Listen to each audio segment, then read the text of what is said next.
Ini mana tadi? Kosong.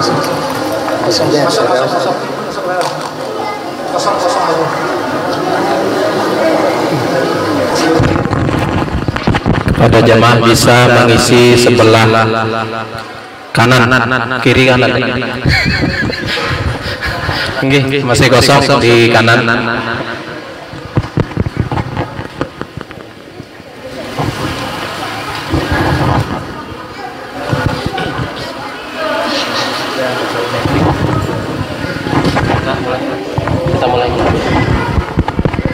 Assalamualaikum warahmatullahi wabarakatuh. Alhamdulillahirabbil alamin. Wassalatu wassalamu ala asyrafil anbiya'i wal mursalin sayyidina wa maulana Muhammadin wa ala alihi wa sahbihi ajma'in, amma ba'd. Yang kita hormati dan muliakan para habaib, para alim ulama, para guru-guru agama, tokoh-tokoh agama, tokoh-tokoh masyarakat, wabil khusus guru kita Al-Habib Ibrahim bin Abdul Hamid As-Saghar yang alhamdulillah beliau sudah berada di tengah-tengah kita. Kembali kita terus mendoakan beliau, mudah-mudahan Allah panjangkan umur beliau, Allah sehatkan badan beliau, dan Allah mudahkan segala urusan-urusan beliau. Amin ya rabbal alamin. Bersyukur kita kepada Allah Subhanahu wa taala pada malam hari ini masih diberikan karunia umur, sehat badan, waktu luang sehingga kita dapat berkumpul, bermajlis sama-sama menimba ilmu. Salawat dan salam semoga selalu kita curahkan kepada penghulu kita Nabi besar Muhammad sallallahu alaihi wasallam, kepada sahabat beliau, kerabat beliau, pengikut-pengikut beliau hingga yaumil qiyamah. Bapak-bapak, ibu-ibu yang mulia, mari kita kembali dengarkan, kita simak apa-apa nantinya akan disampaikan oleh guru kita, baik itu berupa fikih ataupun tasawuf dan lainnya. Kemudian mudah-mudahan dengan kita mendengarkan ini Allah membukakan pintu hidayah dan taufik kepada kita sehingga kita dapat mengamalkan, menjadi orang yang bahagia di dunia dan di akhirat. Kepada Habibana Ibrahim bin Abdul Hamid As-Saghar, waktu dan tempat kami persilahkan. Allahumma salli wa sallim ala sayyidina Muhammad wa ali sayyidina Muhammad. Astaghfirullahaladzim, astaghfirullahaladzim. Al-Fatihah ila ruh habibina syafi'ina Rasulullah Sayyidina Muhammad bin Abdullah sallallahu alaihi wa alihi wasallam, ila ruh Sayyidatina Fatimah Az-Zahra binti Rasulullah, ila ruh Sayyidatina Khadijah Al-Kubra wa Aisyah Ar-Ridha wa baqiyat azwaj Nabi Muhammad sallallahu alaihi wa alihi wasallam at-tahirat ummahatil mu'minin, wa ila ruh Sayyidina Imam Ali bin Abi Talib karramallahu wajhahu, wa ila ruh Sayyidina Al-Hasan wa Sayyidina Husain sayyid al-shabab ahli al-jannah fil jannah, wa ila ruh Sayyidina Abu Bakr as-Siddiq, wa ila ruh Sayyidina Umar bin Khattab, wa ila ruh Sayyidina Uthman bin Affan, wa ila arwah jami'i ashabi Rasulillah min as-sabiqin al-awwalin wal ansar wal muhajirin tabi'in lahum bi ihsan ila yawmiddin, wa ila ruh Sayyidina Imam Ali Zainul Abidin ibn al-Husain al-Shahid, wa ila ruh Sayyidina al-Muhajir Allah Ahmad bin Isa, wa ila ruh al-Ustad al-Azam al-Faqih al-Muqaddam محمد بن علي باعلوي، وإلى روح الفقيه المقدم الثاني وجل الدين الشيخ عبد الرحمن الصقاف بن محمد بن الدميلة، وإلى سيدنا الإمام فخر الوجود الشيخ أبي بكر بن سالم وأخيه عبد بن سالم، وإلى روح سيدنا الإمام قطب الأنفاس الحبيب عمر بن عبد الرحمن العطاس تلميذ الشيخ علي بن عبد البارس، وإلى رسول الإمام قطب الدعوة والإرشاد وغوث العباد والبلاد الحبيب عبد الله بن علوي بن محمد الحداد، وتلميذه الإمام المؤلف الحبيب أحمد بن زين الحبشي، ولا سيد الإمام أجا طه بن عمر الصافي بن عبد الرحمن المعلم بن محمد بن علي بن عبد الرحمن الصقاف، وأصولهم وفروعهم إلى أرواح أهل زنبل وأهل فرات وأهل بكدر وأهل عينات وأهل حريضة وأهل سيمون وأهل مشهد وأهل حوضة وأهل غرفة وأهل الشباب وأهل يسون وأهل باب السهام وأهل البقيع وأهل المعنى وصولهم وفروعهم إلى الشيخ عبد الله بن أحمد بن صويلة، إلى رسول الإمام الحبيب محمد بن سالم بن حفيظ بن الشيخ أبي بكر بن سالم، إلى رسول الإمام خليفة الأسلاف الحبيب عبد القادر بن أحمد الصقاف، إلى رسول الجر الحبيب سالم بن علي السقاف والعباب الشريف رضي بنت علي السقاف وللشيخ الحبيب حيدرة بن محسن بن علي الهندوان وصولهم فروعهم والأرواح جميع مشايخنا الكرام ومعلمين في الدين أن الله يتغشاهم بالرحمة والمغفرة وعلى ما نواه سيد الحبيب عمر بن محمد بن سالم بن حفيظ وعلى ما نواه سيد الحبيب عبد القادر بن أحمد السقاف وعلى ما نواه سلفنا الصالحون وأبونا الصالحون بنية الفتوح والمنوح والرسوخ وصلاح الجسد والروح وتوبة النصوح والقبول والإقبال صلاح كل حال وعلى هذه النية وعلى كل نية صالحة جامعة شاملة لخيرات الدنيا والآخرة وإلى حضرة النبي محمد صلى الله عليه وعلى آله وصحبه وسلم. الفاتحة.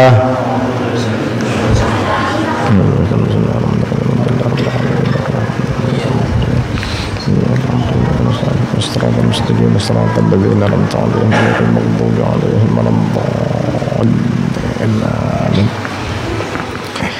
بسم الله الرحمن الرحيم.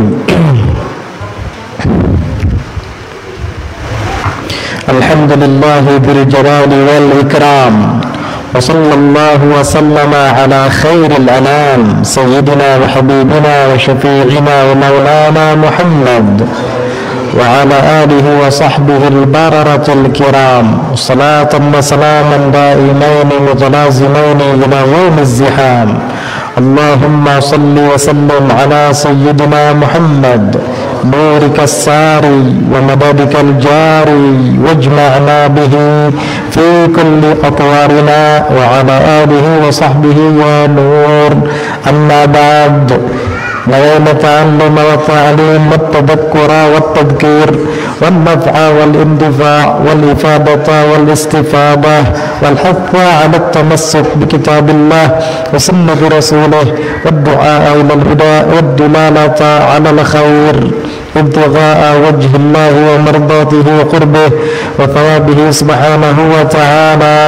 قال الشيخ المصنف رحمه الله تعالى ونفعنا به وبعلومه وأسراره في الدارين آمين. رضي الله عنكم. ويجب أن يخطب قائما متطهرا مستور العورة ويجب الجلوس بينهما فوق طمأنينة الصلاة والموالاة. Wajib dan wajib an yakhtuba, bahwa khatib itu menyampaikan khutbah qaiman, dalam keadaan berdiri. Ini musannif berbicara tentang syarat-syarat khatib di dalam menyampaikan khutbah. Pertama, si khatib menyampaikan khutbah harus dalam keadaan berdiri. Tidak boleh bapak khatib ketika menyampaikan khutbah Jumat sementara ia berduduk, kecuali jikalau ia tidak sanggup untuk berdiri karena udzur. Persis seperti yang dibahas di bab salat. Kalau salat fardu kemarin itu diwajibkan kita harus dalam keadaan berdiri, kecuali tidak sanggup berdiri baru boleh untuk duduk. Maka begitu juga khutbah Jumat. Wajib khatib itu menyampaikan khutbah dalam keadaan berdiri. Tidak boleh dia menyampaikan khutbah dalam posisi berduduk selagi bisa berdiri. Mutatahhiran, dan dalam keadaan suci. Suci di sini suci dari hadas besar dan hadas kecil. Jadi khatib itu tidak boleh menyampaikan khutbah dalam keadaan berhadas besar, dalam keadaan junub misalnya, tidak sah, harus mandi dulu menghilangkan hadas besarnya. Atau dalam keadaan tanpa wudu misalnya, juga tidak sah karena dia memiliki hadas kecil, sementara dia harus suci dari hadas besar dan hadas kecil. Ini.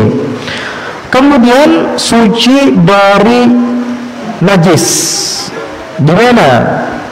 Fithaub, pakaiannya. Pakaiannya harus suci dari najis. Arti pakaian yang dimaksud di sini adalah yang bersentuhan dengan tubuhnya atau yang dibawa oleh badannya di saat sedang menyampaikan khutbah, itu tidak boleh ada sesuatu yang najis, baik itu bajunya, selendangnya, atau sorbannya yang biasa dipakai oleh khotib ketika menyampaikan khutbah. Itu tidak boleh ada yang najis. Atau seandainya dia membawa HP misalnya di dalam sakunya, HP-nya itu nggak boleh najis. Sebab orang yang menjadi khotib itu sama persis seperti orang yang sedang sholat. Di antara syarat-syaratnya itu ada kesamaan.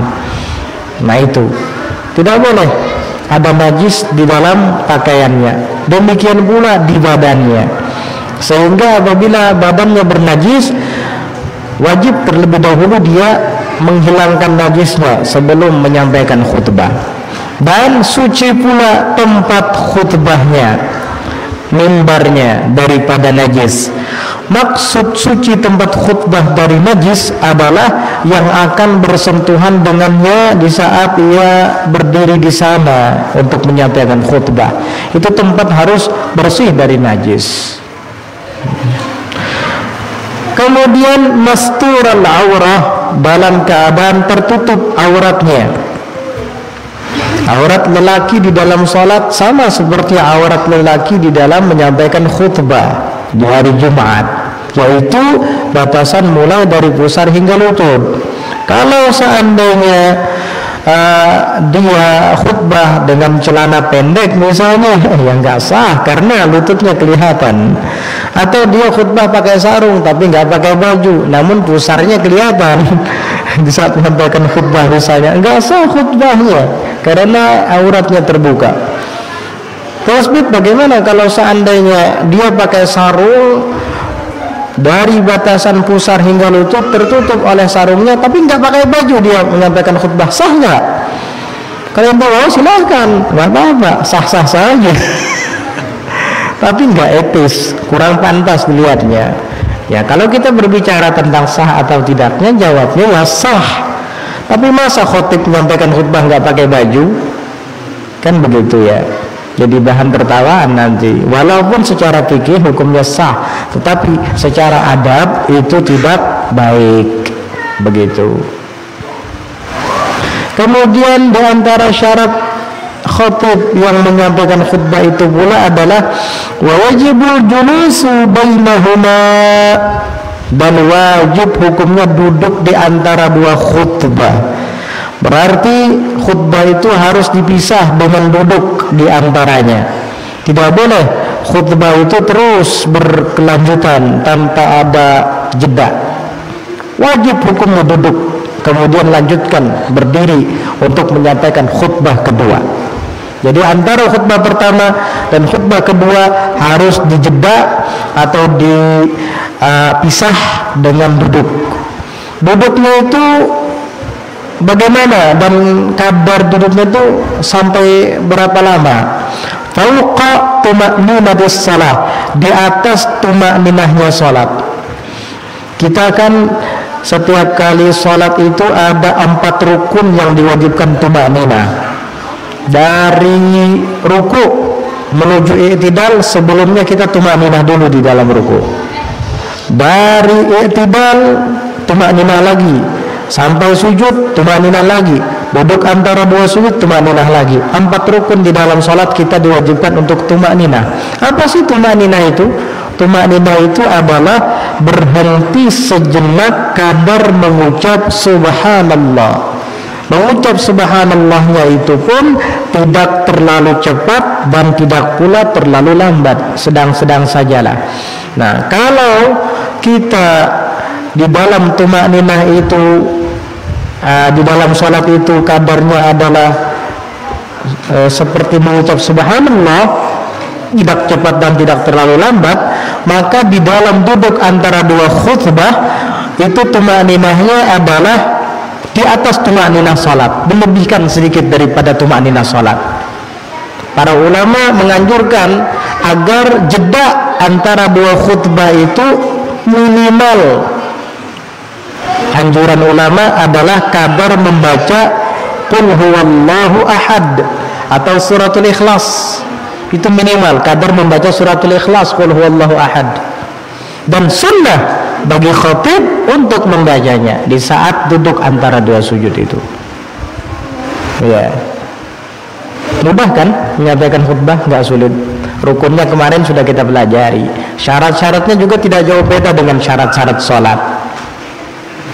Jadi setelah menyampaikan khutbah pertama duduk, baca Qul huwallahu ahad, dimulai dengan basmalah. Itu hukumnya sunnah. Dan kita selesaikan. Bilal biasanya membaca salawat apa itu. Habis itu baru kita berdiri lagi untuk menyampaikan khutbah yang kedua. Wal muwalatu, dan diwajibkan pula muwalah. Apa itu muwalah? Muwalah itu berkesinambungan, berturut-turut, jangan diputus terlalu lama. Di mana diwajibkan mualah itu? Diwajibkan mualah antara rukun ke rukun. Itu diwajibkan mualah antara rukun ke rukun. Jangan dipisah dari rukun yang satu kepada rukun berikutnya dengan jeda waktu yang cukup lama. Jeda waktu yang cukup lama dimaksud adalah kadar 2 rakaat sholat secepat mungkin.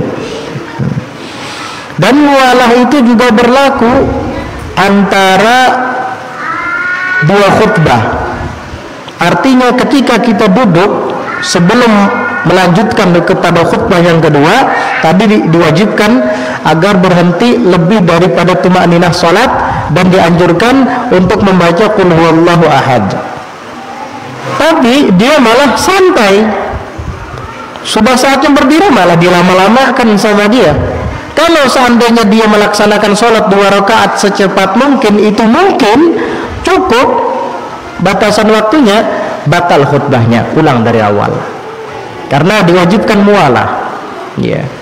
Mualah yang ketiga adalah bainahuma wa bainas shalah. Diwajibkan mualah berturut-turut, berkesinambungan antara 2 khutbah dan antara salat Jumatnya. Apabila 2 khutbah sudah selesai, lalu kemudian si khatib tidak langsung untuk menjadi imam, lalu berlalu waktu, sekiranya dia melaksanakan sholat sunat 2 rakaat secepat mungkin, maka bisa cukup batal Jumatnya, ulang dari awal khutbahnya. Hati-hati.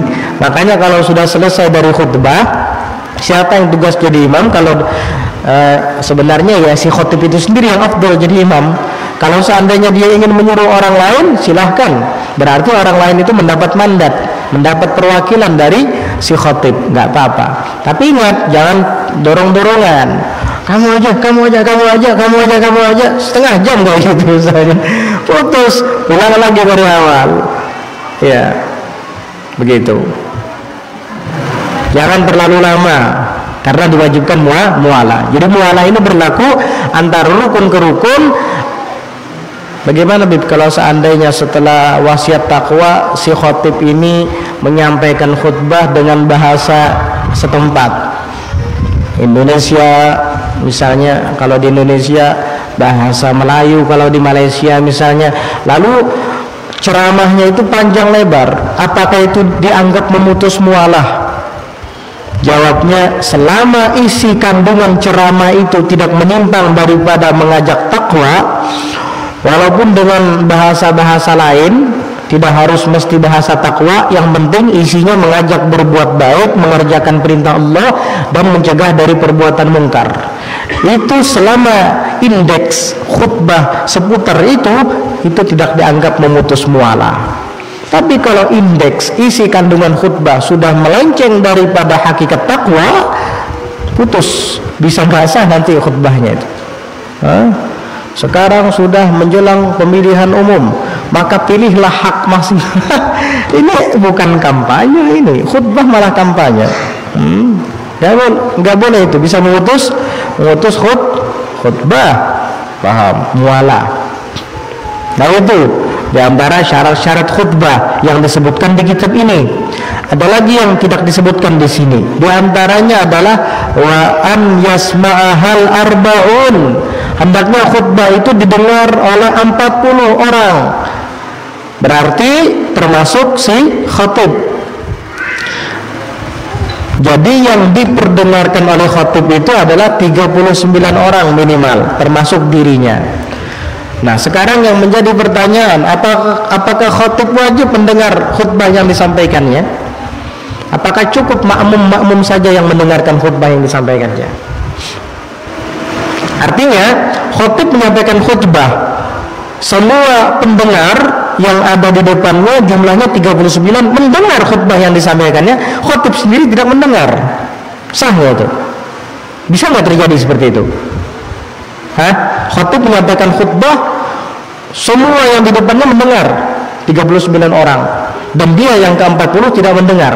Bisa nggak itu terjadi? Yang nyampaikan nggak dengar, tapi yang disampaikan malah mendengar. Bisa nggak? Bisa saja. Kalau khatibnya tuli, kan bisa. Khatibnya tuli, nggak dengar. Jadi dia dengan suaranya yang lantang, semua pendengar itu mendengar jelas khutbah yang disampaikan, rukunnya dari awal hingga akhir. Apakah sah khutbahnya ini? Karena yang mendengar hanya 39 orang. Khatibnya tidak mendengar karena dia tahu tuli. Jawabnya sah. Kenapa? Karena khatib paham apa yang disampaikannya. Jadi cukup itu. Nah, kalau seandainya di antara 40 orang tadi termasuk khatib, ada yang tuli tapi bukan khatib, si pendengar yang tuli misalnya, sah nggak ini? Karena nggak dengar dia. Jawabnya tidak sah. Jadi harus mendengar. Iya. Karena dia tidak akan mengerti, dia tidak akan paham, nggak dengar soalnya. Budek. Tuli beneran ini, bukan tulinya Hatim Al-Asam. Tahu Hatim Al-Asam ya? Hatim Al-Asam itu tulinya beliau karena menutupi keaiban orang, itu luar biasa. Ya. Tahu kan ceritanya ya? Itu tuli, pura-pura tuli tapi menutupi keaiban orang. Bukan pura-pura tuli karena lelucon, bukan. Karena ingin ngelawak, bukan. Jadi Hatim Al-Asam ini suatu saat didatangi perempuan. Ada dua versi. Versi yang pertama, perempuan itu datang minta fatwa, bertanya kepada beliau.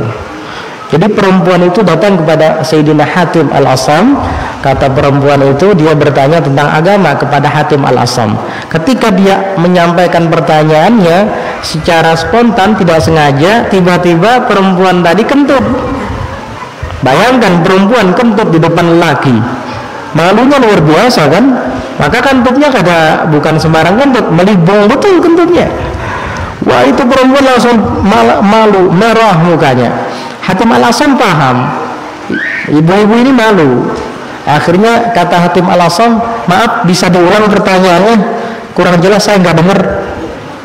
Jadi kata ibu-ibu tadi, begini Bapak Ustadz, apa hukumnya kalau saya begini-begini? Coba keraskan lagi suaranya, saya nggak dengar. Wah, dalam hatinya alhamdulillah, rupanya Bapak Ustadz ini tuli. Iya, berarti beliau nggak dengar kentut saya tadi.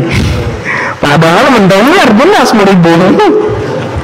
Tapi ya itulah, nutupi keaiban. Akhirnya coba angkat lagi suara, keraskan lagi. Teriak ibu-ibu itu, begini Pak Ustadz, saya lagi begini-begini, apa hukumnya? Nah gitu, baru saya dengar, kata dia. Alhamdulillah, kata ibu-ibu. Padahal enggak dengar jelas suaranya. Dari sejak itu beliau diberi julukan Hatim Al-Asam. Al-Asam itu artinya tuli, Hatim yang tuli. Subhanallah. Itu tulinya enggak tanggung-tanggung. Selama wanita itu masih hidup, beliau tetap terus berpura-pura tuli sampai meninggal dunia, baru normal lagi. Subhanallah, kuat. Bisa nggak sekuat itu menutupi keaiban orang? Orang ente aja mendengar langsung sama, si Anti kan udah mulai TV. Nggak disangka ternyata pelakor ini, ya Allah. Udah disebarkan kemana-mana. Iya. Orang malah nutupin keaiban, itu malah membiarkan keaiban orang. Allahu Akbar, musibah. Itu sampai meninggal ibu-ibu tadi baru normal lagi. Kenapa? Kalau seandainya beliau kemudian mendengar lagi, ibu-ibu itu nanti curiga, oh jangan-jangan waktu saya kentut dia juga dengar, kan malu lagi dia. Nah karena menutupi keaibannya, beliau rela untuk tetap tuli sampai ibu-ibu itu meninggal, baru beliau kembali normal, sehingga mendapat julukan Hatim al-Asam, Hatim yang tuli, padahal beliau tidak tuli. Radhiyallahu anhu wa ardhah. Jadi begitu, harus semua yang hadir itu mendengar, ya, si khotib dan yang 39 lainnya mendengar. Khotib tidak mendengar tapi dia paham apa yang disampaikan olehnya. Kemarin Ustadz Fakhrul bertanya, bagaimana Bib kalau orang ketiduran? Ya, ketiduran bisa dengar khutbah nggak? Orang tidur, sampai liurnya netes lagi ke sarungnya, bisa dengar khutbah itu? Nggak dengar. Tetapi di sini ada khilaf. Kalau di dalam Bushrul Karim syarah Masail Ta'lim Muqaddimah Ad-Darmiyah alal mu'tamad, menurut apa yang disebutkan di sana tidak sah. Ya, jikalau di antara 40 yang hadir itu ada yang tidur, tidak sah karena tidak mendengar apa yang disampaikan oleh khatib. Tetapi menurut Imam Al-Qalyubi yang menukil dari gurunya Syamsuddin Muhammad bin Ahmad Ar-Ramli mengatakan kalau hanya sekedar tidur saja tidak apa-apa, karena orang tidur itu kalau dibangunkan bisa dengar. Beda dengan orang yang tuli. Kalau orang tuli mau diapakan nggak dengar. Nah, kalau orang tidur digarak, bangun bisa dengar. Sehingga menurut Imam Al-Qalyubi yang beliau memfatwakan fatwa gurunya Syekh Syamsuddin Muhammad bin Ahmad Syihabuddin Ar-Ramli bahwa hukumnya tidak apa-apa. Jadi ada dua qaul mengenai orang yang ketiduran. Ya, jadi begitu. Kalau seandainya kita ngambil yang nggak apa-apa, boleh nggak apa-apa. Ya, daripada nanti diulang lagi dari awal khutbahnya. Itu kalau memang jumlah hadirin pas-pasan 40. Tapi kalau jumlah hadirinnya banyak ratusan, nggak apa-apa, 45 orang tidur, 95 masih dengar. Nggak apa-apa. Alhamdulillah, jangan ketujuh guring. Sudah langganan ini ya, setiap kali Jumat pasti tidur. Allahu Akbar.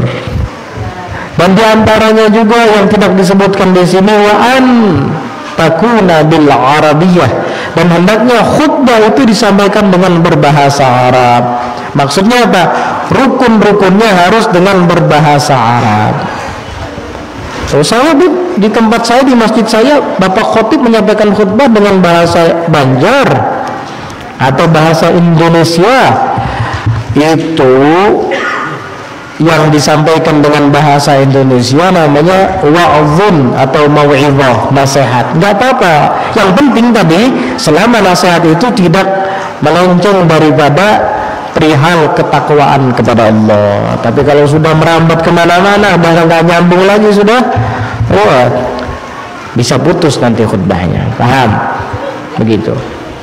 Tapi kalau rukun nggak boleh diterjemahkan ke bahasa Indonesia, harus pakai bahasa Arab. Seperti kalimat Alhamdulillah kemarin yang dibahas itu, seperti salawat dan salam kepada Rasulullah, seperti kalimat wasiat dengan takwa, usikum wa nafsi bitaqwallah misalnya, seperti ayat Al-Qur'annya nggak boleh diterjemahkan dengan terjemahan, maksudnya menyampaikan rukun dengan bahasa Indonesia.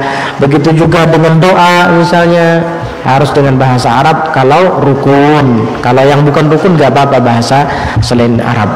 Kemudian yang terakhir yang tidak disebutkan di sini tapi disebutkan di kitab-kitab fikih lain, wa antakuna kulluha fi waktu zuhri, dan hendaknya semua khutbah itu dilaksanakan memang pada waktu zuhur, sama seperti pelaksanaan Jumat itu harus dilaksanakan pada waktu zuhur. Tidak boleh khutbah dulu baru adzan Jumat.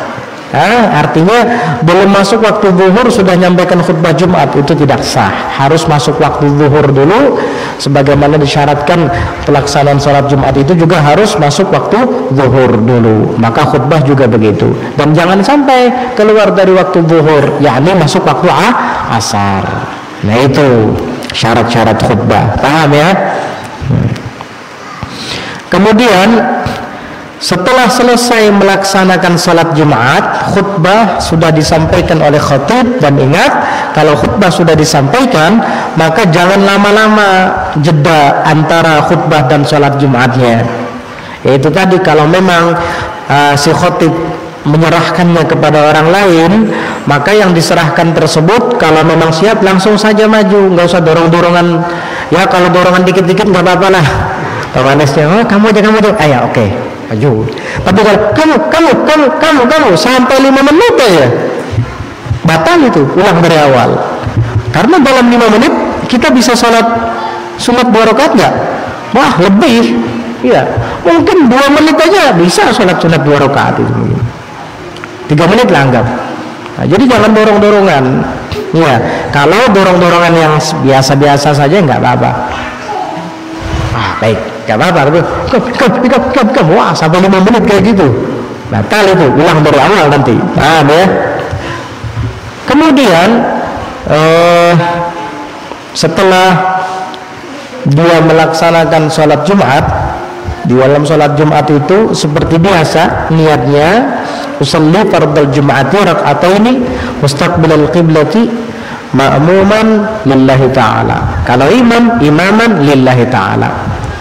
Pasti itu kalau kada imam makmum, tidak ada yang sendirian adaan itu. Kenapa? Karena sholat Jumat diwajibkan berjamaah. Aku berniat sholat Jumat 2 rakaat menjadi imam karena Allah. Kalau makmum, aku berniat sholat Jumat, aku berniat fardu sholat Jumat 2 rakaat mengikut imam karena Allah Ta'ala. Harus berbuat fardu ya. Kemudian setelah membaca suratul Fatihah disunahkan membaca surah apa? Terserah surah apa saja. Tetapi afdalnya adalah surah. Pertama adalah Al-A'la dan kedua adalah Al-Ghashiyah. Itu Sabbihisma rabbikal a'la. Di rakaat kedua setelah Al-Fatihah membaca Hal ataka hadithul Ghashiyah. Itu sunnah. Jadi jangan heran kalau kita mendengar setiap hari Jumat imam baca surah itu terus yang dibaca. Kenapa? Imam nih kalau semalam Jumat pasti Sabbihisma rabbikal a'la di rakaat pertama dan Hal ataka hadithul Ghashiyah di rakaat kedua. Kada hafal lagi, kasih dengan surah lain. Bukannya tidak hafal dengan surah lain, karena itu sunnahnya. Tapi saya pengen mendengar yang lain, boleh. Kalau ingin mendengar yang lain, maka rakaat pertama setelah Al-Fatihah membaca surah Al-Jumu'ah, dan di rakaat kedua setelah membaca Al-Fatihah membaca surah Al-Munafiqun. Kalau hafal ini, kalau nggak hafal ya sudah cukup Al-A'la dengan Al-Ghashiyah saja. Lumayan Al-Jumu'ah dan Al-Munafiqun itu. Kalau kamu pengen merubah surah lain dan tetap mendapat pahala sunnah membaca surah tertentu, maka rubah dengan Al-Jumu'ah dan Al-Munafiqun. Nanti setelah salam jangan protes, kenapa ya terlalu lama, ente juga pengen yang lain, agak panjang sedikit kalau itu. Ya sudah, kalau begitu apa, bacalah Al-A'la dengan Al-Ghashiyah. Iya. Kalau Al-A'la dengan Wadduha ya sah-sah saja, tapi kamu nggak mendapatkan pahala sunnah membaca ayat yang dibaca oleh Rasulullah Sallallahu Alaihi Wasallam. Saya nggak hafal bab Sabbihis, ya jangan jadi imam, suruh yang hafal aja jadi imam, tahu diri lah kamu. Udah nggak hafal pengen jadi imam, masih banyak yang bisa. Kecuali sudah nggak ada yang bisa, nggak apa-apa kamu jadi imam, udah gitu, paham? Kemudian setelah salam dianjurkan untuk membaca al-musabbahat. Apa itu al-musabbahat? Al-musabbahat itu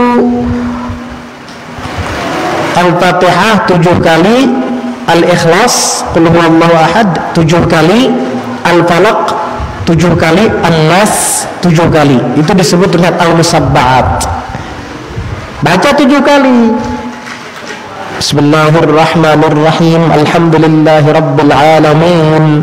Ar-Rahmanir-Rahim sampai waladdallin amin 7 kali. Yang kemudian setelah itu baca lagi Qul huwallahu ahad 7 kali Setelah itu baca lagi qul a'udzu birabbil falaq 7 kali. Setelah itu baca lagi qul a'udzu birabbin nas 7 kali. Itu al-musabbahat namanya. Kenapa harus baca itu? Sunnah. Fadilatnya apa? Fadilatnya banyak.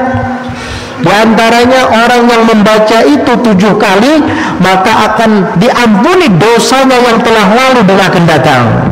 Pantas Jumat ke Jumat dapat menghapus segala dosa-dosa. Makanya jangan ditinggalkan untuk membaca itu. Ini setelah salam, assalamualaikum warahmatullah, assalamualaikum warahmatullah. Kisahnya apa membaca juga nih? Itu berdiri hilang. Jangan.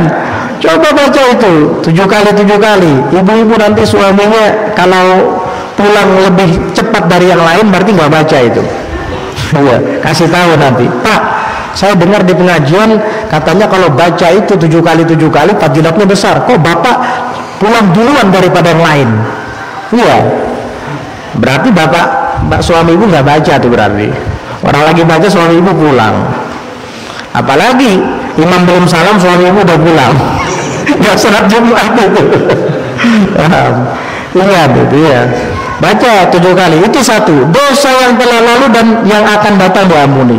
Yang kedua, dijaga oleh Allah apanya? Satu, agamanya. Yang kedua, imannya.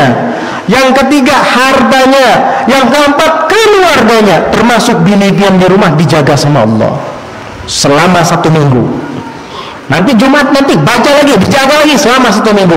Seumuran pun baca itu, seumuran pun dijaga sekeluarga. Aman sudah, jangan takut. Wah, jadi keuntungan bagi kita dan keluarga. Makanya nanti ibu-ibu kalau suaminya pulang lebih dulu dari yang lain, kasih nasihat, Pak, ikut yang lain aja pulang. Artinya sama-sama baca Al-Fatihah 7 kali, Al-Ikhlas 7 kali, Al-Falaq 7 kali, An-Nas 7 kali, supaya saya yang ada di rumah juga dipelihara. Berkat kian, wahai suamiku yang saleh. Kan senang suami kalau dipanggil begitu. Ya, syukur punya suami soleh. Ya, apalagi namanya soleh. Namanya soleh, orangnya soleh lagi ya. Begitu. Apalagi? Kemudian disebutkan dalam kitab Busyrul Karim riwayat, bukan hanya itu, bukan hanya diampuni dosanya yang telah lalu dan akan datang, dan juga dipeliharakan, dijagakan agamanya, imannya, hartanya, anak istrinya di rumah. Bukan hanya itu, wa kutiba lahu ajran bi'adadi man amana billahi wa rasulih, dan dicatat baginya pahala sebanyak orang-orang yang beriman dengan Allah dan Rasulnya. Puan bisa menghitung berapa jumlah orang-orang yang beriman di dunia ini, yang beriman dengan Allah dan Rasulnya, mukminin mukminat, laki-laki perempuan, bisa menghitung? Gak usah menghitung seduniaan, sekalimantanan aja, coba hitung satu persatu berapa orang yang beriman kepada Allah dan Rasul. Wah, tidak terhitung, banyak sekali jumlahnya. Kalau tidak terhitung dan banyak sekali jumlahnya, begitu pula pahala yang pian dapat, tidak terhitung dan banyak sekali jumlahnya. Makanya jangan dilewatkan itu. Biasanya orang yang melewatkan itu adalah di saat musafir, ya, di saat di perjalanan biasanya. Jangan. Ini kelamaan imamnya baca, saya kan buru-buru. Udah, kamu baca sendiri aja, cepetan dikit, gitu. Iya, biar tidak bersamaan nggak apa-apa. Kalau memang kamu buru-buru, tapi kalau nggak buru-buru, ya bersamaan lebih bagus. 7 kali, besar pahalanya itu, pahala yang tidak diduga-duga. Bayangkan cuma baca Al-Fatihah 7 kali, Al-Ikhlas 7 kali, Al-Falaq dan An-Nas 7 kali, itu pahalanya sebanyak orang yang beriman dengan Allah dan Rasul. Habis itu baca lagi amalan agar tidak akan melarat dan tidak akan jatuh miskin. Apa itu? Membaca Allahumma ya Ghani ya Hamid ya Mubdi ya Mu'id ya Rahim ya Wadud aghnini bihalalika an haramika wa bi ta'atika an ma'siyatika wa bi fadlika amman siwak. Berapa kali itu dibaca? Ada yang mengatakan 4 kali.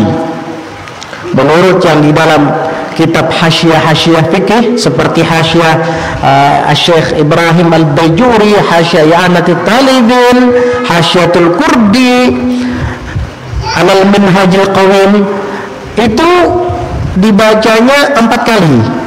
Tetapi Syekh Abu Khudair di dalam Nihayatul Amal beliau menganjurkan untuk membacanya 7 kali. Terserah mau baca 4 kali atau mau baca 7 kali. Kalau ulun biasanya memilih yang baca 7 kali. Ya, kalau mereka para ulama mungkin 4 kali sudah kabul. Kalau kita banyak dosa, tambahilah. Ya, 7 kali biar yakin dikabulkan sama Allah. Terserah. Abu Khudair di dalam Nihayatul Amal menukil 7 kali. Di kitab-kitab yang lain 4 kali. Gak ada yang 5 kali. Wallahu alam yang 5 kali dari mana? Gak tahu saya. Yang jelas 4 kali sama 7 kali. Allahumma wa ghani wa hamid ya mubdi wa mu'id ya rahim wa wadud aghnini bihalalika an haramik wa bita'atka ma'asiyatik wa bifadlika amman siwak. Itu dibaca maka kamu tidak akan miskin, kamu tidak akan melarat. Nah ini amalan sugih. Amalan sugih itu khusus dibaca setelah kita membaca musabbahat tadi, dan sebelum, kalau bisa sebelum merubah posisi duduk kita. Artinya tetap dalam posisi tasyahud akhir. Saya nggak hafal, cuma imam biasa baca itu, Bib. Jadi saya aminkan saja. Gimana? Gak apa-apa, sama saja. Iya, kalau kita tidak hafal tapi imam yang baca, kita mengaminkan, sama saja. Alangkah baiknya kalau kita hafal. Jadi imam baca, kita ikut baca juga. Allahumma ya ghani ya hamid ya mubdi ya mu'id ya rahim ya wadud aghnini bihalalika an haramik wa bi ta'atika an ma'siyatik wa bi fadlika amman siwak. Kalau imam biasanya membaca aghnina, ini diganti dengan la, begitu. Ini mengaji sugih namanya ini. Ya, mengaji sugih tidak harus pakai babi ngepet, tidak harus pakai setan gundul alias tuyul, tidak harus pakai apa, foto hijau, apa macam-macam. Ini amalan supaya kaya ini, kaya ini. Ada lagi yang lebih ringkas doanya daripada itu, tapi dibacanya 70 kali. Dan ini mujarrab, hanya 2 kali Jumat yang akan buktikan hasilnya. Apa itu bacaannya? Seperti tadi, cuma lebih ringkas.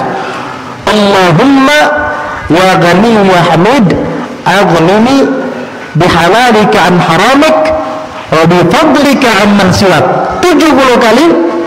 Insyaallah tidak berlalu 2 kali Jumat, kamu akan menjadi orang ekonomi menengah ke atas, insyaallah. Amalkan itu 70 kali, tidak berlalu 2 Jumat, maka kamu akan mendapatkan pahala seperti itu. Luar biasa. Ibnu Abdul Hakam mengatakan, wallahi laqad jarrabtu fawajadtu kama qal. Demi Allah, saya coba dan saya uji, ternyata aku dapati sama seperti yang dikatakan oleh para ulama. Artinya betul itu, mujarrab. Allahumma ya ghani wa hamid aghnini bihalalika an haramik wa bi fadlika amman siwak. 70 kali. Tidaklah berlalu 2 kali Jumat kecuali kamu nanti akan menjadi orang yang nyaman hidupnya. Warungnya laris manis, tokonya akan laris manis nanti, usahanya akan lancar nanti. Tapi coba aja amalkan, pasti lupa nanti. Nah inilah tantangannya. Ya. Dan para ulama menganjurkan supaya lebih kelihatan kesan dari amalan kita itu, biasakan bersedekah, bantu dengan sedekah. Apalagi di hari Jumat. Insya Allah tidak berlalu 2 Jumat, kita akan ya jadi orang nyaman lah minimal hidupnya. Walaupun gak harus jadi orang kaya-kaya amat, yang jelas nyaman lah begitu, usahanya bagus. Amalkan itu. Apalagi yang punya kios, yang punya toko, punya warung, gak usah minta bayar lagi sama ulun. Sering datang ke rumah. Wah, ulun berjualan kada tapi tahu. Hampir satu, semua orang tempatnya itu juga, orangnya pasarnya itu juga, yang minta orangnya banyak. Ya memang sepasaran yang ada tahu, bukan kamu saja. Yang berjualan di mana? Pasar sini di PO. Ya, berjualan apa? Sayur. Yang saya kira yang berjualan pasarnya berjual baju. Memang pasarnya sini, bukan masalah apa. Ya udah, Kalau mau laris dagangannya, dapat rezeki dari arah yang tidak diduga-duga, itu amalkan, insya Allah. Kata perempuan, itu laki-laki aja, kami di rumah boleh nggak ngamalkan? Silahkan ibu-ibu, amalkan di rumah nanti. Ya, Allahumma ya ghani wa hamid, aghnini bihalalika an haramik, wa bifadlika amman siwak. 70 kali. Apalagi bapak-bapaknya mengamalkan, ibu-ibunya juga mengamalkan di rumah 70 kali itu.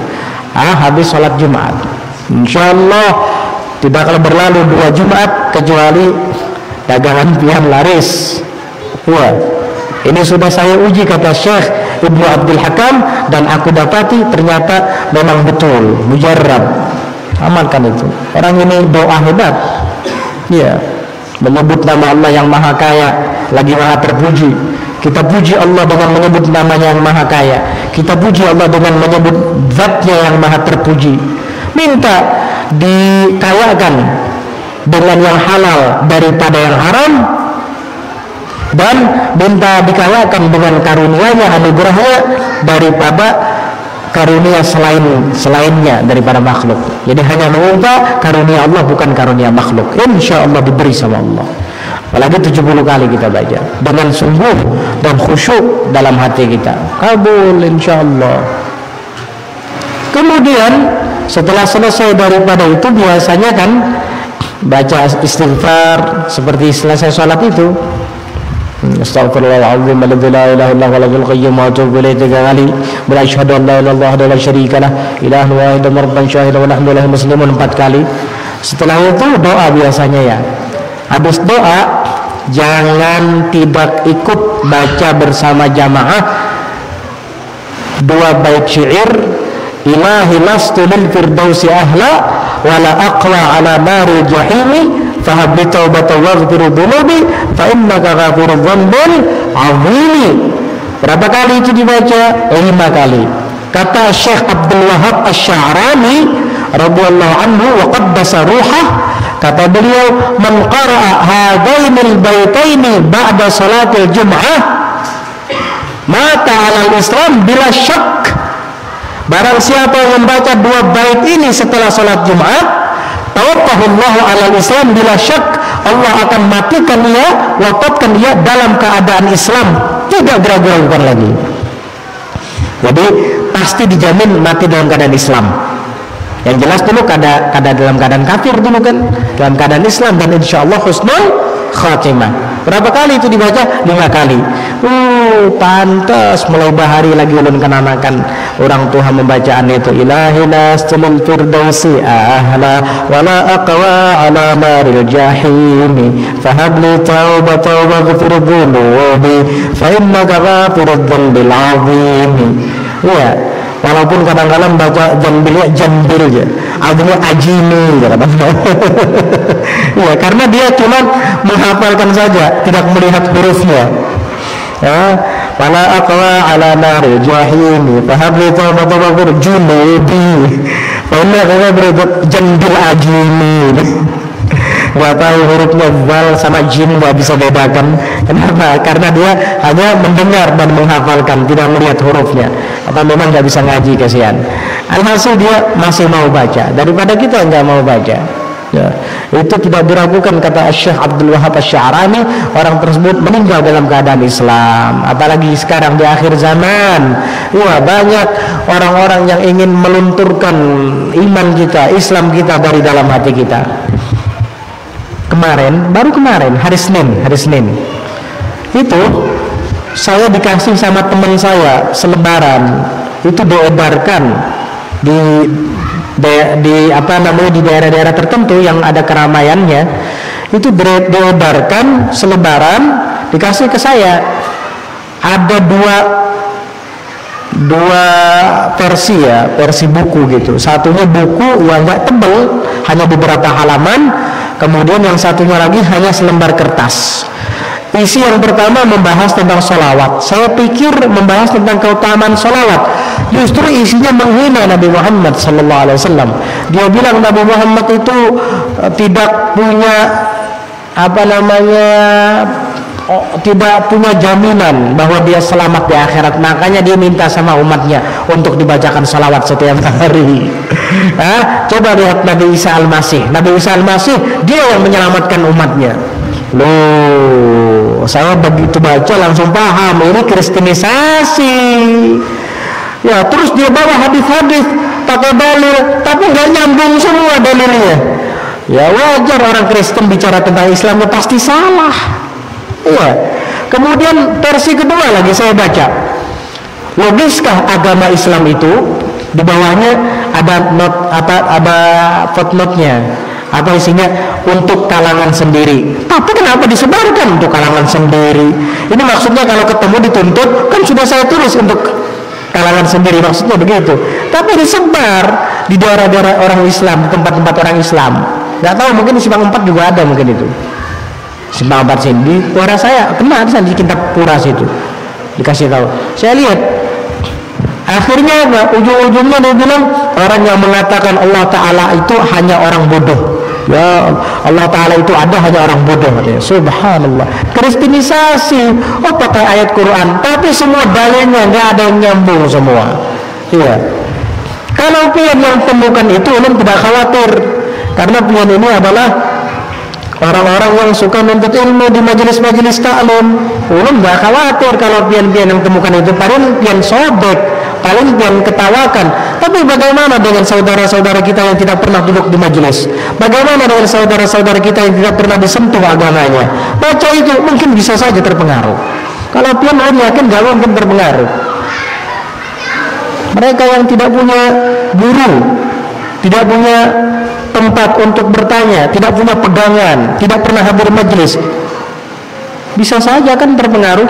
Naudzubillah. Oleh karenanya hati-hati di akhir zaman ini, macam-macam kristenisasi, liberalisme, pluralisme, sekuler itu sudah mulai, benih-benihnya itu sudah mulai tumbuh. Komunisme mulai tumbuh, ateisme mulai tumbuh. Hati-hati, bentengi akidah kita, iman kita, Islam kita, yakin kita. Makanya Al-Habib Abdullah bin Anwar Al-Haddad menganjurkan kepada kita umat yang hidup di akhir zaman untuk mengamalkan 3 amalan ini. Insya Allah selama kita mengamalkan 3 amalan ini, kita akan aman dan selamat daripada fitnah-fitnah yang bermunculan di akhir zaman. Agama kita terpelihara, iman kita terjaga. Apa itu 3 amalan? Pertama, banyak istighfar, astaghfirullahaladzim, astaghfirullahaladzim. Itu. Yang kedua, banyak mengucap kalimat tauhid, la ilaha illallah, la ilaha illallah, la ilaha illallah. Itu menebalkan iman kita, membentengi yakin kita.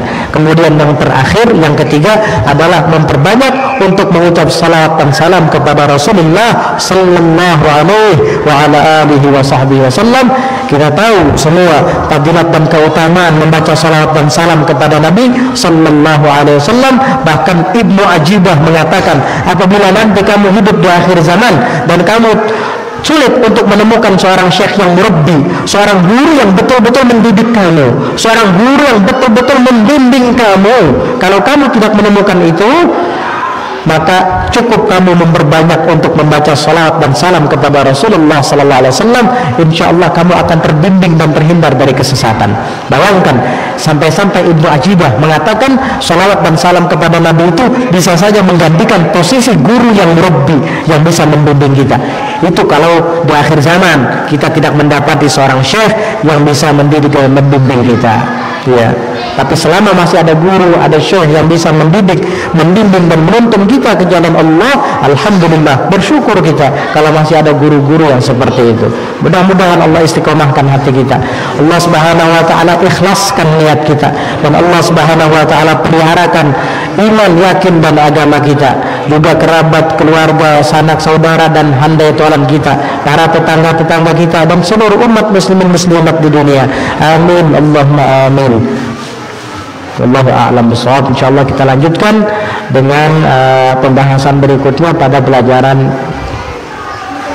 ada 2 minggu yang akan datang, Mi'raj ya, Isra Mi'raj ya, Isra Mi'raj ya, mungkin setelahnya nanti. Wallahu a'lam bishawab. Ada pertanyaan?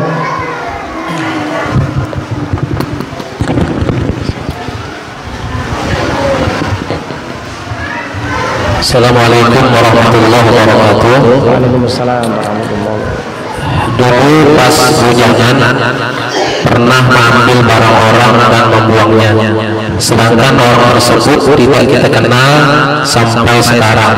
Bagaimana cara mengganti atau menebusinya? Utang. Mengambil barang sudah lama, orang yang nggak ketemu lagi, nggak kenal, bagaimana caranya? Mungkin ini mencuri barang milik orang ya. Iya. Ada orang dulu mencuri barang milik orang lain waktu dia masih nakal, kemudian dia ingin bertobat. Dia tahu di antara syarat bertobat apabila itu menyangkut hakul adami, maka wajib untuk mengembalikan kepada pemiliknya. Dia ingin mengembalikan barang tersebut kepada pemiliknya, tapi pemiliknya sudah tidak ada. Tidak ada di sini ada dua, bisa jadi meninggal. Kalau meninggal dunia maka berikan kepada ahli waris. Enggak, bukan meninggal tapi pindah rumah, pindah kampung, sampai sekarang kami tidak tahu lagi di mana dia berada. Tidak ketahuan keberadaannya di mana. Apakah dia masih hidup atau sudah meninggal dunia atau bagaimana? Maka dia bersedekah dengan uang yang dia curi tersebut dari yang pemiliknya itu, dengan niat pahalanya diberikan kepada dia. Begitu. Itu kalau sudah memang tidak ada lagi alternatif untuk bisa mencari tahu keberadaan yang bersangkutan, maka dengan uang kita bersedekah. Jika yang dicuri adalah uang 100.000 misalnya, uang 100.000 kita sedekahkan ke masjid atau fakir miskin, lalu kita niatkan pahalanya untuk si pemiliknya itu. Atau misalkan bentuk HP, berapa nilai HP-nya? Kalau dijual misalnya 500.000, 500.000 kita bersedekah, yang pahalanya kita niatkan untuk yang bersangkutan. Itu cara menebusnya jikalau memang sudah tidak diketahui lagi keberadaannya, artinya putus asa sudah untuk mencari tahu keberadaannya. Namun sebelumnya kita harus berusaha dulu untuk mencari tahu keberadaannya. Mungkin ada sahabat-sahabatnya yang dekat dengannya dulu, tahu nomor HP-nya apa segala macam, sehingga apabila sudah putus asa dan tidak bisa ditemukan juga, maka caranya seperti tadi, dengan bersedekah dan niatkan untuk yang bersangkutan pahalanya. Wallahu a'lam bishawab. Halas? Ada dua pertanyaan lagi. Pertama, apa hukum memakai parfum yang mengandung alkohol saat sholat atau tidak sholat? Kedua, apa hukum wanita yang menggunakan parfum saat keluar rumah dan wanginya tertiup oleh orang lain atau laki-laki? Apakah benar seperti berzina? Itu dua pertanyaan. Parfum yang mengandung alkohol itu dibahas oleh para ulama. Jikalau kadar alkohol yang dicampur dengan parfum itu, dioplos ya namanya, dioplos dengan parfum itu, sekiranya dipisah dan dikonsumsi bisa memabukkan, maka hukum parfum tersebut najis yang tidak dimaafkan, karena kadar alkoholnya sangat banyak, melebihi daripada hajat untuk parfum itu sendiri, sehingga najisnya tidak dimaafkan, keras kadar alkoholnya. Karena kalau seandainya itu dipisah dari parfumnya dan diminum bisa memabukkan, maka najisnya tidak dimaafkan, sehingga apabila sholat memakai itu maka sholatnya tidak sah. Paham? Kan macam-macam parfum itu, apalagi yang made in Paris itu keras-keras itu, apalagi kadar alkoholnya itu kalau dipisah diminum bisa mabuk gitu. Maka Babib kan kalau kita semprot parfum alkoholnya hilang ke bawah angin, tinggal parfumnya aja yang kena kita. Loh, di dalam botol nyampur, dalam botol kan campur parfum sama cairan alkoholnya. Dua cairan ketemu cairan, yang satu najis, yang satu suci, maka yang suci menjadi najis. Sama aja, walaupun ketika disemprotkan alkoholnya terbang misalnya tiup angin yang sampai ke kita parfumnya, tapi di dalam botol dia bergabung, sama saja. Nah, kalau seandainya kadar alkohol yang dicampur itu sedikit, minim 0, sekian persen saja misalnya, maka dimakfu. Najis tetap, tapi dimakfu lil hajah, karena untuk keperluan apa? Keperluan parfum. dima'fu, tapi hukumnya makruh. Hanya saja walaupun makruh, hukum salatnya tetap sah, itu aja. Nah, itu yang paling bagus diantara sekian banyak pendapat para ulama. Jadi ditafsil atau dirincikan, ada lagi yang mutlak nggak boleh. Ya sulit juga kalau kayak gitu, apalagi orang banyak pakai parfum yang praktis seperti itu kan. Jadi kita ambil yang tafsil saja, yang dirincikan saja. Jikalau kadar campuran alkoholnya sekian persen atau banyak, kalau seandainya diminum bisa memabukkan, maka tidak dima'fu. Tapi jikalau di bawah itu hanya sedikit saja najis, tapi tetap najis tapi dima'fu dan hukumnya makruh. Perempuan yang memakai wangi-wangian dan tercium oleh lelaki lain di luar rumah, hukumnya betul haram, tidak boleh. Memang ada hadisnya yang seperti berzina itu. Maksudnya berzina di sini membawa kepada perzinahan. Ya nggak sampai hukum seperti zina betulan. Wah, kalau hukumnya seperti zina betulan, banyak yang dirajam perempuan di zaman sekarang ya. Ya enggak begitu, maksudnya akan mengajak orang kepada perzinahan itu. Makanya perempuan nggak usah pakai parfum yang bisa tercium menyebar kemana-mana ketika keluar rumah, kecuali dia di dalam rumah. Nggak apa-apa kalau untuk suaminya, bagus malahan. Ya dianjurkan kalau untuk suami. Tapi kalau di luar rumah, ya minimal nggak berbau sajalah badannya, begitu. Atau pakai yang ringan-ringan saja, sekiranya tidak tercium oleh orang-orang yang ada di dekatnya, terutama lelaki. Tapi kalau sesama-sama perempuan nggak masalah, begitu ya. Jadi kalau di rumah atau sesama perempuan silahkan pakai wangi-wangian, walaupun minyak wanginya jarak 5 meter tercium oleh suaminya, nggak apa-apa. Wangi banget kata suaminya, iya jarak 5 meter, nggak apa-apa asal di rumah. Jangan dibalik, di luar parfumnya 10 meter tercium. Di rumah bau acan, bau ikan kering, semua bau lengkap ada di dirinya. Iya, jangan kebalik itu. Wallahu a'lam bissawab.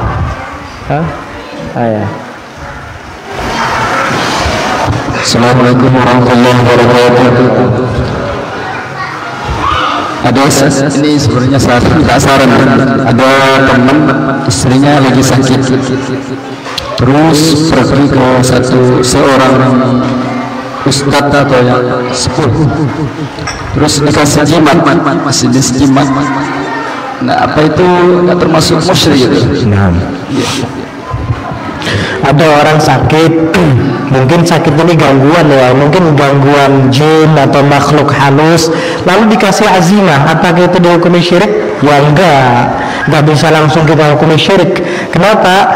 Karena wafak atau azimah itu ada dalilnya di dalam hadis. Tergantung, jika wafak dan azimah yang diberikan oleh si guru adalah islami, seperti misalnya ayat-ayat Quran, seperti orang yang terkena ain, itu biasanya dituliskan wa iyyakadul ladzina kafaru la yuzliqunaka bi absarihim lamma sami'u dzikra wa yaquluna innahu lamajnun. Itu bagus, insyaallah orang tidak akan kena mata, tidak akan kena ain. Apalagi anak kecil yang baru lahir, yang lucu itu biasanya kan kadang-kala bisa kena ain. Apabila ditulis wa iyyakadul ladzina kafaru la yuzliqunaka bi absarihim lamma sami'u dzikra wa yaquluna innahu lamajnun, insyaallah aman daripada itu. Nah, ini diantara wafak atau azimah syariah yang ada riwayat-riwayat hadisnya. Maka apabila memang seperti itu wafaknya, hukumnya boleh, nggak apa-apa, dikalungkan atau disematkan di badan, nggak apa-apa, asal syar'i. Ya, sama hukumnya seperti ruqyah, nggak ada beda. Ruqyah syariah, ya yang kita baca ayat-ayat Quran, yang kita baca doa-doa yang ada riwayatnya dari Rasul Sallallahu Alaihi Wasallam atau minimal dari para ulama yang jelas makna dan artinya, nggak apa-apa. Nah, lain halnya kalau seandainya azimah atau wafak itu dari kalimat-kalimat yang tidak jelas maknanya, bahasa Ibrani kuno, yang kemungkinan di situ ada kesyirikan yang kita tidak paham, maka para ulama mengharamkan itu, nggak boleh. Jadi tidak bisa kita langsung mengatakan syirik begitu saja, tetapi kita tafsir dulu, kita lihat dulu ini azimah syariah atau bukan. Ruqyahnya juga ini ruqyah syariah atau jangan-jangan mantra dukun. Kalau seandainya mantra dukun, jangan. Jadi begitu, paham?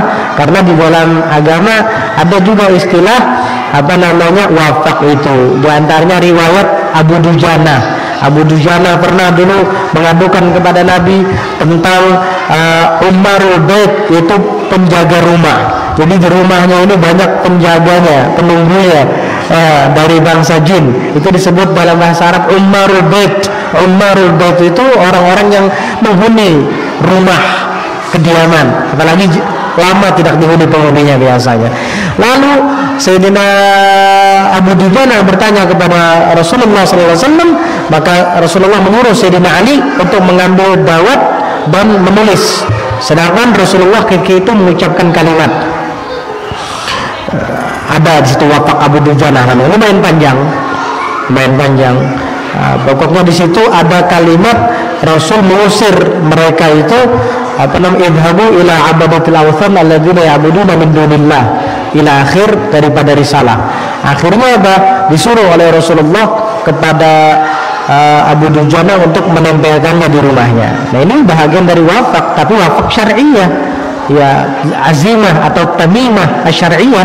Lalu kemudian ditaruh. Maka kata Abu Dujana, malam itu aku mendengar suara jeritan yang keras, seolah-olah sedang kepanasan dan kesakitan, dan jeritan suara itu sangat ramai sekali. Akhirnya sedikit demi sedikit suara itu mengecil dan kemudian hilang.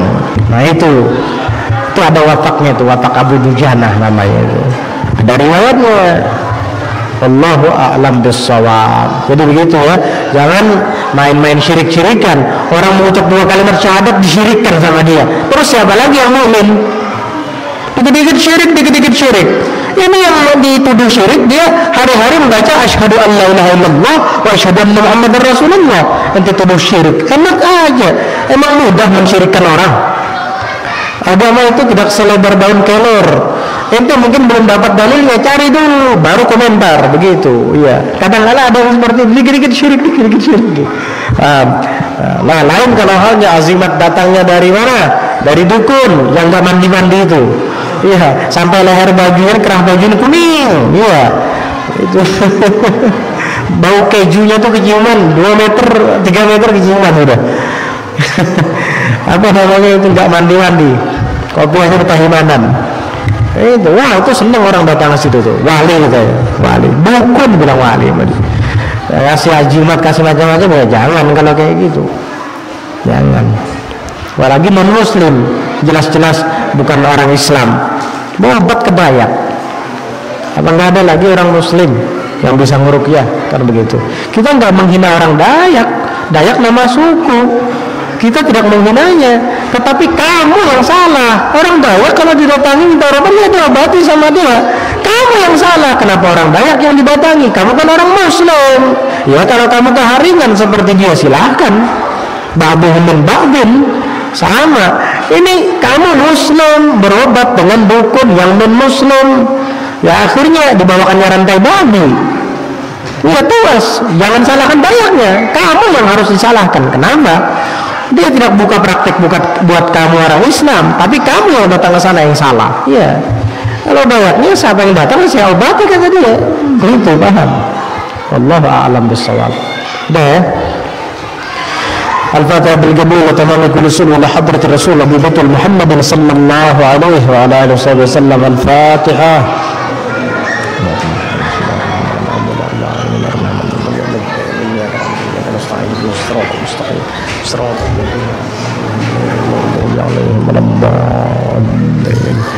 آمين. بسم الله الرحمن الرحيم. الحمد لله رب العالمين. اللهم صل وسلم على سيدنا محمد وعلى آله وصحبه أجمعين. ربنا انفعنا بما علمتنا. ربنا علمنا الذي ينفعنا.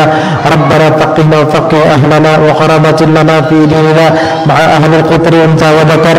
ربنا وفقنا ووفق أمرنا ترتضي قولنا فعلا كرما وارزق الكل حلالا دائما وآخرنا تقوى علما نعظى من خير ندفع كل شر.